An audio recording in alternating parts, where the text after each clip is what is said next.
Welcome to episode 5 of 136C, where I talk about all things marketing and branding and communications related in the 21st century. So yesterday I had an interesting call with a client about a video project.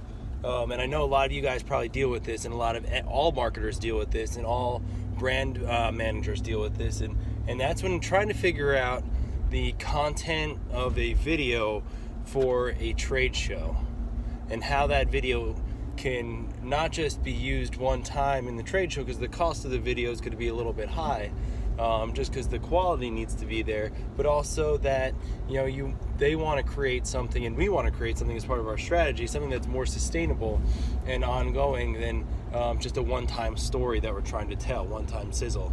We're trying to create for them a long-term modular sizzle, if you will. So capture a lot of footage from their existing projects, as well as fill it with some stock, some more premium stock assets that could help fill the story, as well as some scenic shots and landscape shots. And the struggle throughout the call was that in a very common fashion with everybody that I've run into in communications, is that you want to say everything and dive into all the details of everything, because you want to showcase your expertise, you want to showcase your knowledge. And so for the video specifically, they're trying to say a lot of different things at once, when in reality is all the video needs to do is get people excited enough to get them interested in talking more and learning more about the company, and then letting the sales and marketing team do its job, and then do the follow-up content marketing, the follow-up sales and marketing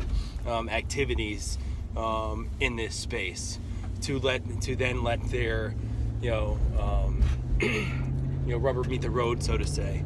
So what we did, we spent a fair amount of time on the call talking about how we're going to go about writing the brief, and how we're going to go about briefing the project to all the teams, and then how are we going to go about collecting the assets and collecting the work that we're going to need.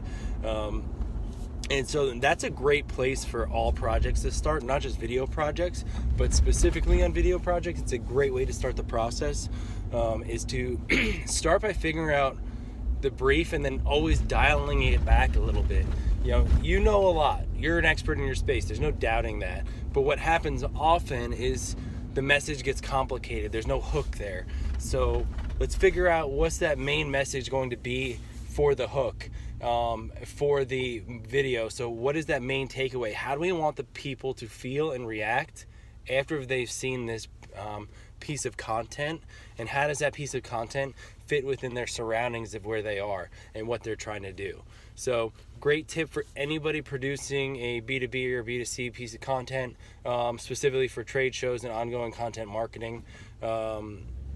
Think about those variables while you're thinking about your brief.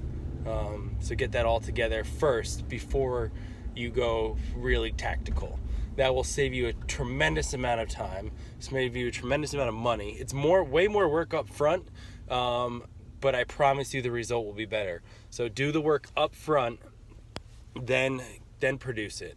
So it's part of this trial and error process, but in the trade show setting, you need to, you want to step your game up a little bit, and you want to produce something a little bit more, premium, a little more quality, but at the same time, that it's a one-off event. So do the work up front. Be prepared, have a great creative brief put together, so that way you could have all your pre-pro stuff done, and then you could just let your video crews and your editing teams produce the work, and that will cut down your production time dramatically. That's all for me today on 136C, short and sweet about video marketing brief.